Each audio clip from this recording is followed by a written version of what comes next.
Meus irmãos, graça e paz a todos. Estamos aqui para mais uma super dica de leitura de mais um livro. Eu indiquei 2 livros dessa série já, que é Romanos de 1 a 7 para você e Romanos de 8, capítulo 8 a 16 para você, do Timothy Keller.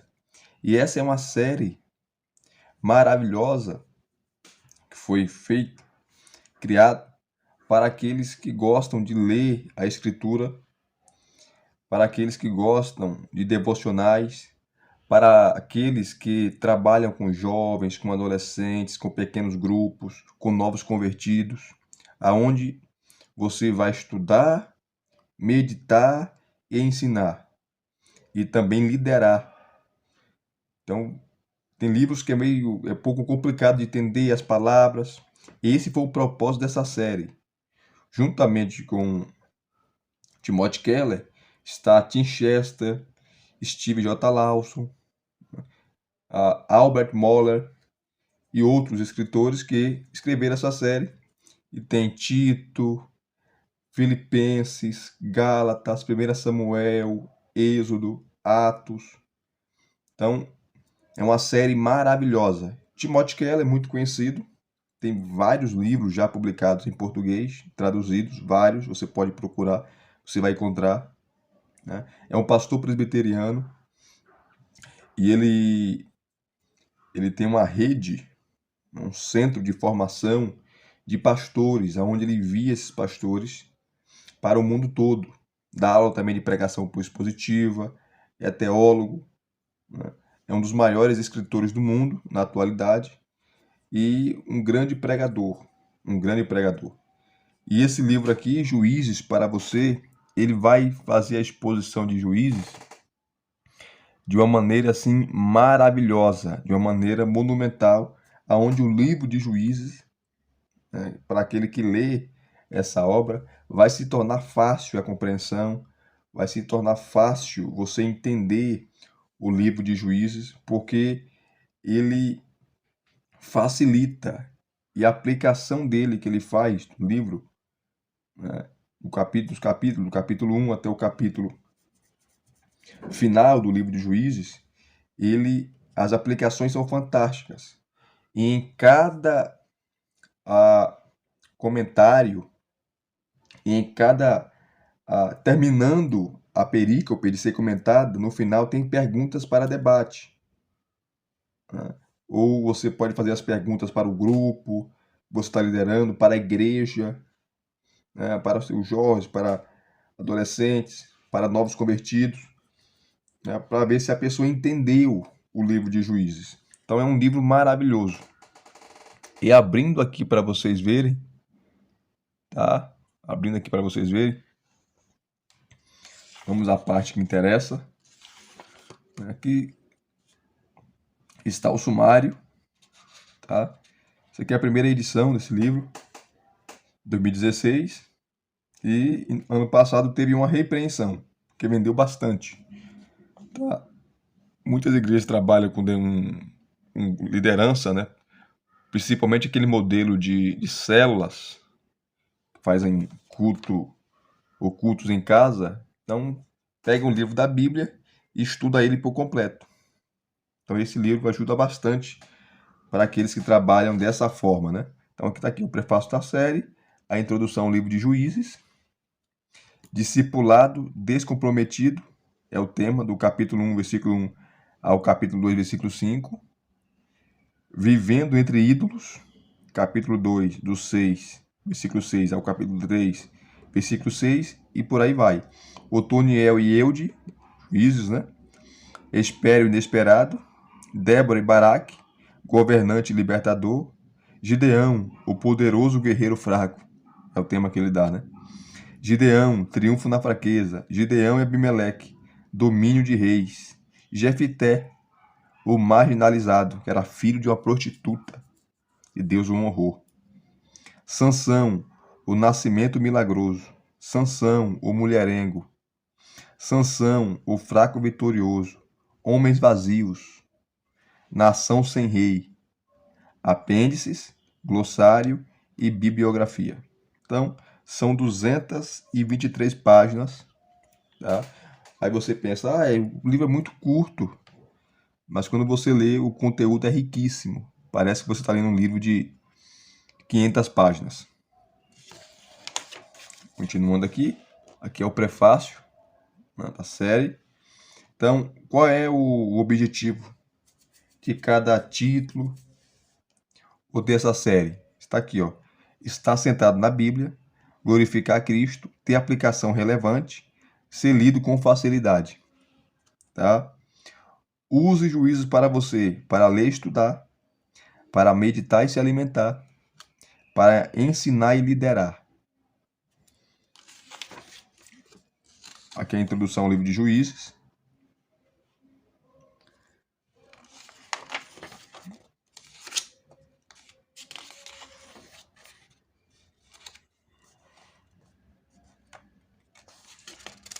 Vamos aqui, ó.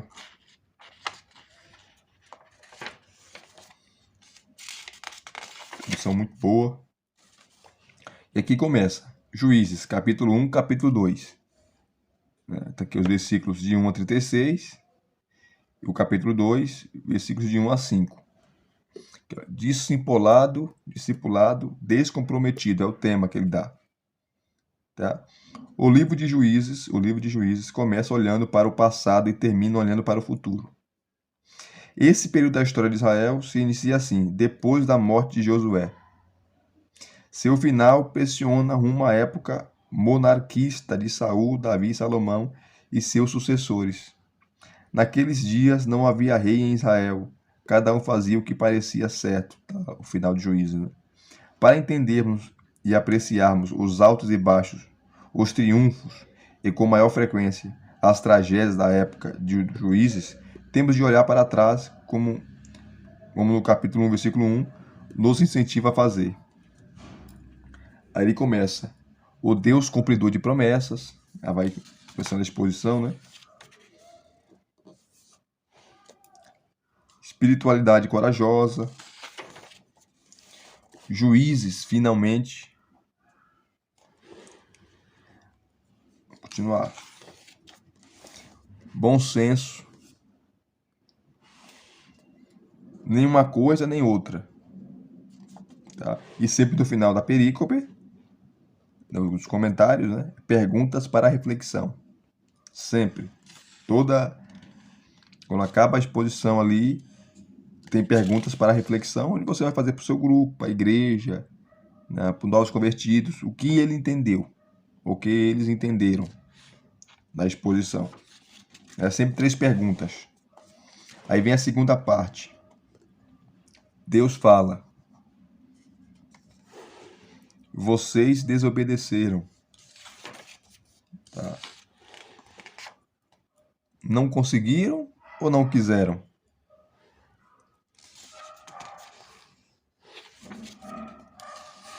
A atenção de juízes.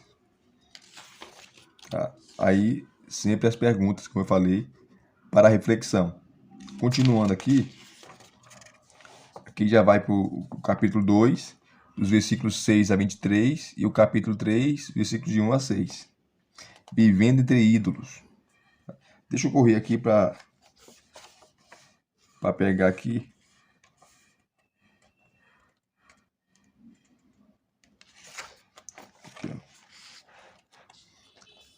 A segunda parte do capítulo 3, que vai falar sobre Eude. Libertador canhoto. Isso aí, você lê o texto, você olha assim, Eude, o canhoto. Porque o escritor de Juízes destaca que ele era canhoto. Não era comum ser canhoto em Israel. Não era comum. Inclusive na Bíblia toda, né? Sempre a expressão esquerda na Bíblia, mão esquerda, é usada para negativo. Dê com a direita para que a esquerda não veja. Naquela época, um jovem, uma criança que era canhota, a sua mão esquerda era amarrada e forçava ele a usar a direita. Logo, a pessoa se tornava um especialista, porque ele tanto usava a direita como a esquerda, era ambidestro, porque era errado usar a mão esquerda. Tanto que até hoje, né? Você vai cumprimentar alguém, você usa o quê?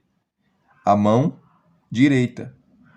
Você vai, às vezes, fazer entrevista de emprego, as cadeiras, a maioria, é para destro. Então o canhoto sofre, né? Inclusive tem falar um documentário não, mas um vídeo aqui no YouTube sobre a vida dos canhotos em um mundo feito para destro.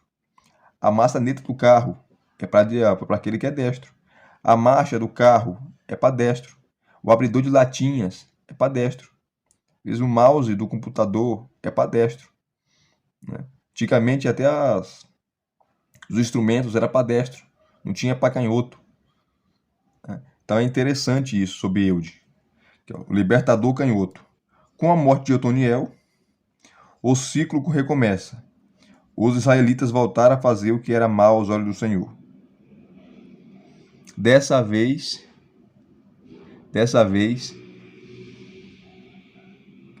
Deus os entrega a Eglon, rei de Moabe. O povo de Deus enfrenta não apenas o rei, mas uma aliança de inimigos. E a sujeição é pior. Eglon conquistou a cidade das palmeiras, antes conhecida como Jericó. Foi ali que Deus, de modo extraordinário, concedeu vitória sobre os inimigos e a seu povo obediente. Josué 6. Agora esse é o lugar onde Deus concede a Eglon vitória sobre os israelitas. Além disso, a sujeição é uma década mais longa. Como no ciclo anterior, quando Deus manda problemas à nação do povo, a reação do povo é clamar a ele. E Deus levantou-lhes um libertador chamado Eude, homem canhoto. Para quem lê Juízes pela primeira vez, a maior surpresa é descobrir que Eude, o homem usado por Deus, era canhoto. Se estudarmos as referências bíblicas sobre a mão direita, veremos que são todas muito positivas. E é como eu falei aqui, há mais de 100 alusões da Bíblia sobre a mão direita, né? Acho que 40 alusões à mão esquerda, e sempre quando fala da mão esquerda é de forma negativa. Naquele texto de Mateus, vinde bendito de meu Pai, né? Aqueles que estão à direita, né? Vinde bendito do meu Pai, possui por herança o reino que está reservado desde a fundação do mundo. E aqueles que estavam à esquerda, né, se lascaram. Então sempre a esquerda é usada para o lado negativo. Deus jura por sua mão direita, tem eterno prazer a sua mão direita, e seu escolhido senta-se à sua mão direita. Aqui as passagens. Por quê? Como a maioria das pessoas era destra, a mão direita era símbolo de poder e habilidade. Inclusive, no mundo, 10% do mundo são canhotos, tanto da mão como do pé. O guerreiro lutava com a espada na mão direita, mas o texto hebraico de Juízes 3,15 diz que Eude não era hábil com a sua mão direita. Por isso a expressão, ele era canhoto. É possível que sua mão direita tivesse alguma paralisia ou fosse incapacitada de alguma forma.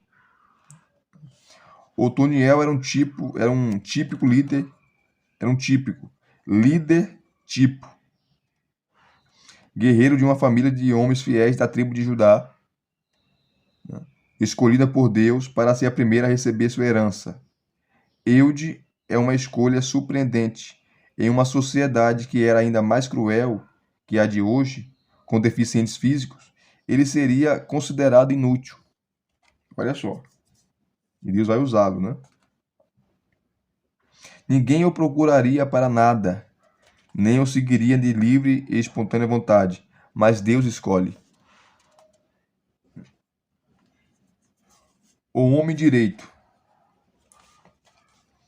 Aqui ali botou entre parênteses, né? Canhoto.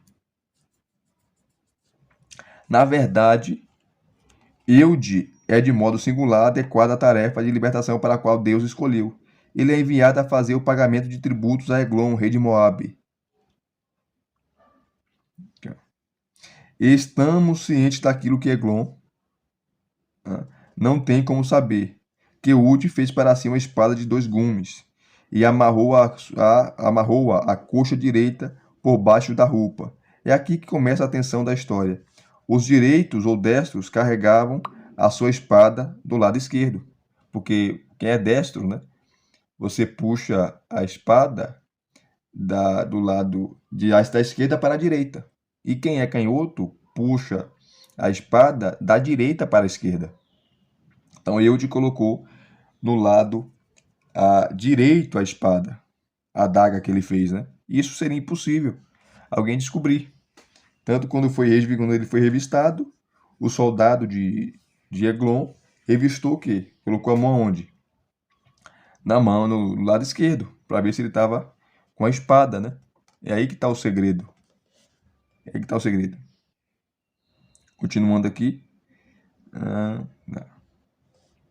No versículo 17, aqui, ó. No versículo 17, ele não consegue. Eude levou os tributos a Eglon, mas ficamos sabendo de um detalhe que se mostrará crucial além de bastante engraçado. Eglon era um homem muito gordo. Eude e sua delegação se retiraram. Contudo, Eude manda seu pessoal embora e volta com uma mensagem secreta para ti, ó rei. Sabemos bem qual era a mensagem. Matou o camarada que atravessou a espada, né? Na espinha dele. É que ele continua a exposição fantástica sobre. Né? Portanto, com a espada escondida em seu lado errado, Eude se aproxima do rei enquanto estava sentado sozinho para entregar a mensagem. O narrador deixa bem claro no versículo 21 que Eude, por ser canhoto, teve a chance de matar o tirano que exigia pagamento, tributo do povo de Deus.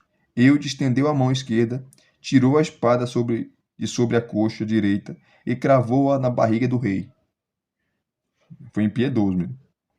É a obesidade do rei.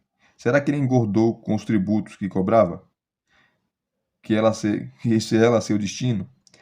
Né? A maioria das traduções da Bíblia é muito discreta aqui.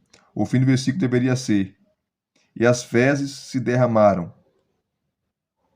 Que saiu fezes ali do rei, né? Cagou, essa expressão. Isso explica porque enquanto Eude escapa, os guardas permanecem do lado de fora, pressupondo baseado no cheiro que sentem. Como se ele estivesse defecando. Que Glon estava aliviando o ventre. Até abrirem a porta e encontrarem o rei morto. Eude já estava longe, fugiu, tinha escapado. Muitas pessoas ficam revoltadas com o fato de o agente escolhido de Deus ser assassino, alguém que convence o outro a se encontrar em particular com ele. Mas o próprio Eude afirma que Deus trabalhava por meio dele. Maravilhoso, né? Vamos continuar aqui. Deixa eu pegar sobre Sansão aqui rapidamente. Vamos para o capítulo 13.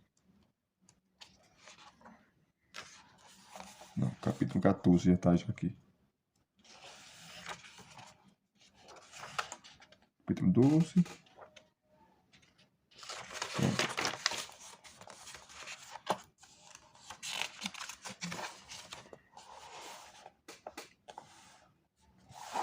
Vamos pegar aqui sobre Sansão rapidamente, que é o capítulo 14, versículos de 1 a 20, e o capítulo 15, versículos de 1 a 20. Sansão, o mulherengo, é o tema dessa que o Timothy Keller deu, né? A história de Sansão é famosa por sua combinação explosiva de sexo, violência, morte e poder. Exatamente o enredo de uma novela do horário nobre. Mas se for lida como parte de uma narrativa completa do livro de Juízes, ela se mostrará, no mínimo, desconcertante e provavelmente perturbadora. De fato, Sansão tinha tudo para ser um dos maiores heróis, vamos dizer assim, do Antigo Testamento, né? Mas a sua rebeldia, a quebra das alianças que ele era nazireu. E o nazireu, você sabe muito bem, não podia fazer 3 coisas. Não podia cortar o cabelo, não podia tomar bebida forte, não podia tocar em morto. E Sansão quebrou todas as regras, todas, e foi punido severamente por isso, por causa das suas escolhas erradas. Você vai ter um destino totalmente errado. Escolhas certas, você terá um destino glorioso. A mulher filisteia. Sansão já é adulto, e o Espírito do Senhor começa a trabalhar nele. Mas o começo do capítulo 14, assim como por toda a vida, Sansão é movido por um impulso muito mais humano. Um dia ele desceu a Timnate e viu ali uma jovem mulher filisteia. Quando voltou para casa, Sansão disse literalmente a seus pais: Eu vi a mulher em Timnate, uma das filhas dos filisteus. Trazei-a para que seja minha mulher. Sem dúvida nenhuma, os pais se lembravam de que o anjo profetizou que Sansão libertaria os israelitas da opressão dos filisteus. Isso não é coisa que se esqueça. Imaginem a angústia deles quando Sansão volta para casa em vez de lutar contra os inimigos de Israel, anuncia que quer se casar com uma mulher daquele povo. Os pais perguntam se não há mulher entre os parentes, ou pelo menos em Israel, com quem ele possa se casar, para que vás tomar mulher entre os filisteus, aqueles incircuncisos. Incircuncisos, você sabe que eram não circuncidados. Eles não fazem parte da aliança. Porque na antiga aliança, para fazer parte do povo de Deus, tinha que fazer o quê? A circuncisão. Por isso a expressão incircunciso. Aí ele explica aqui, a palavra circunciso é importante aqui. Circuncisão era um sinal de que a família tinha uma aliança ou um relacionamento pessoal com Deus, como parte do seu povo. Interessante. No entanto, Sansão não quer saber de conversa. Tomai-me esta. Ele insiste com grosseria e completa. Ela agrada aos meus olhos. É esse o tipo de abordagem e padrão moral que os israelitas adotam. Fazer o que era mal aos olhos do Senhor, porque era certo aos próprios olhos. Sansão é um líder que reflete a verdadeira condição espiritual de Israel. Em vez do ideal de Deus para seu povo, vemos aqui a nação de Israel retratada de uma forma resumida na vida de um homem. Nos capítulos 17 a 21, os mesmos impulsos e corrupção espiritual são descritos de forma mais ampla e mais horrível. Então Sansão foi muito grosso com o pai dele. Mas tudo isso, essa situação, era Deus usando, nós chamamos de providência divina, porque com esse contato com essa mulher filisteia, seu casamento com ela, Sansão começou a provocar os filisteus e exercer de fato aquilo que Deus tinha um chamado para ser juiz, mesmo quebrando todas as regras, porque Deus tinha um propósito com ele, Em primeiro lugar, Sansão é impulsivo. Ele é totalmente sensual no sentido mais básico da palavra. É controlado pelos sentidos, pelos sentimentos, Ele reage ao que se sente a partir do que vê. Ao que sente a partir do que vê. Sem ponderações ou considerações. Ele vê e a seguir ele toma. Essa impulsividade generalizada resulta em uma fraqueza específica que aparecerá mais tarde na história, ou seja, total falta de controle sexual. Sansão era compulsivo, se tornou um prostituto praticamente. Aguentava ver uma prostituta que ele queria transar com ela. Em segundo lugar, Sansão é indócil. Ele desdenha dos conselhos e da autoridade dos pais. O livro de Provérbios explica, de modo amplo, como é soberbo e tolo aquele que se recusa a ouvir conselhos de terceiros. Dentro de seu contexto cultural, o orgulho de Sansão é ainda mais extremo. Hoje em dia, é mais comum os filhos contrariarem aos pais. Todavia, esse não era o caso em Israel de antigamente. Arthur Kundal explica. Na sociedade israelita, o pai era o chefe da família e, como tal, exercia controle, incluindo a escolha de esposas para os filhos. Era raríssimo um filho contradizer os desejos de seus pais nesse aspecto, pois o grupo familiar constituía um clã e as preferências individuais se subordinavam a esse grupo. Então, Sansão quebra todos esses preceitos. não obedecia ao seu pai. Era irreverente, quebrando até um mandamento. Um dos mandamentos, para honrar o pai e mãe, para se prolongar os dias sobre a terra. Quem sabe por causa disso. Ele morreu cedo, né? Ele morreu cedo, Sansão. Jugo desiguais. Que ele vai explicar, dando uma boa base, partindo do Antigo Testamento, que o povo de Deus não era para se misturar com povos pagãos, principalmente casando com mulheres pagãs. E Sansão quebra esse princípio. Né? Que ele vai falar, o que Israel não fez. Já se vê que Sansão não vai ser o juiz que esperávamos que ele fosse. Vai ser um juiz totalmente rebelde, totalmente amalucado, compulsivo. Vai ser um juiz assim que eu faço o que eu quero e acabou.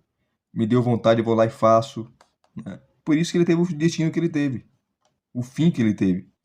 Né? E Sansão é exemplo para muita gente, para nós hoje, gente. Quem age como Sansão vai ter o mesmo final dele, vai ter o mesmo destino dele. Então veja que maravilha, né, esse Juízes para você, do Timothy Keller. O primeiro juiz, Otoniel, lutou contra os inimigos de Israel e por isso casou-se com Aquisa, uma israelita virtuosa, fiel e confiável. O último juiz, Sansão, vai à casa dos inimigos de Israel para casar com uma filisteia anônima que não conhece a Deus. Olha só o contrassenso. É importante o fato de Sansão ter achado a mulher em Tinate, no recôndito do território israelita, e de ele ter passagem livre entre os filisteus. Os filisteus se estabeleceram em Israel e viviam normalmente ali. Eles dominavam. Mas parece que a ocupação era totalmente pacífica, tanto que Sansão não pensou duas vezes quando resolveu se casar com uma filisteia. Continuando aqui. Vamos lá. Aí tem as perguntas para reflexão. Aí vem a segunda parte, né? Agindo por meio do pecado. Olha só que situação. Vou ler aqui isso aqui e vou encerrar o vídeo, que já estamos nem olhei aqui por vídeo, 27 minutos. O que Deus faz quando o seu povo não está apenas se acomodando ao mundo, mas também sendo assimilado por ele?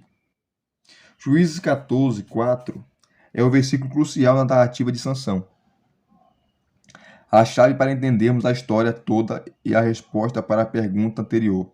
Mas seu pai e sua mãe não sabiam que isto, o desejo veemente de Sansão de se casar com a Filisteia, vinha do Senhor, que buscava ocasião contra os filisteus. Então, olha só que situação. É a providência divina. Era errado casar com mulheres estrangeiras? Era. Era até pecado. Mas Deus usa essa situação incontrolável de Sansão para provocar uma ocasião ali contra os filisteus inimigos para Sansão começar a julgar o povo.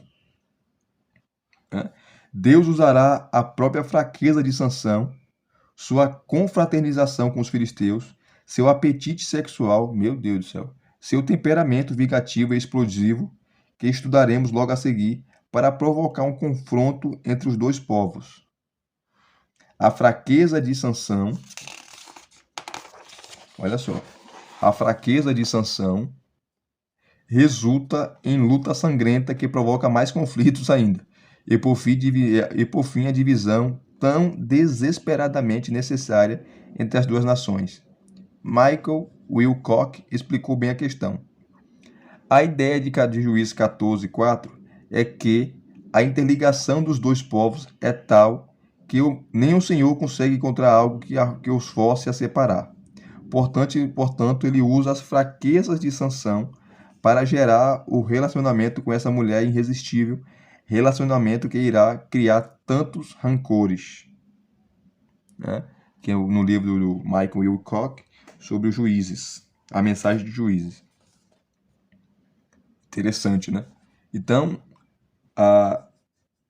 era errado, mas Deus usa na sua providência tudo isso para derrotar os inimigos do povo. Aqui ele continua. Olha assim, isso aqui também que ele fala. Maravilhoso essa exposição aqui. Ó. O leão, a aposta e a mulher. Usamos boa parte deste capítulo para tratar de 4 versículos. Agora trataremos do restante dos capítulos 14 e 15, em poucas páginas. Todavia, esses dois capítulos são basicamente a sequência de quem Sansão é. Impossível e indócil. De quem Israel é, praticamente distinto das nações ao redor e do que Deus está fazendo, resgatando seu povo, ao gerar conflito entre Israel e seus senhores físicos e espirituais. O primeiro e o terceiro desses temas são enfatizados nos capítulos 14, versículo 5 e o capítulo 15, versículo 8, de 15 a 8. Sansão começa a menosprezar seu voto nazireu. Quando um leão novo o atacou rugindo, ele despedaçou o leão com as mãos vazias.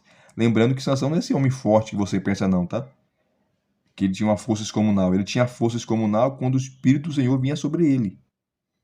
Né? Só para lembrar, o Espírito vinha sobre ele, ele tinha uma força que pegava portão nas costas, rasgava o leão no meio, como foi aqui.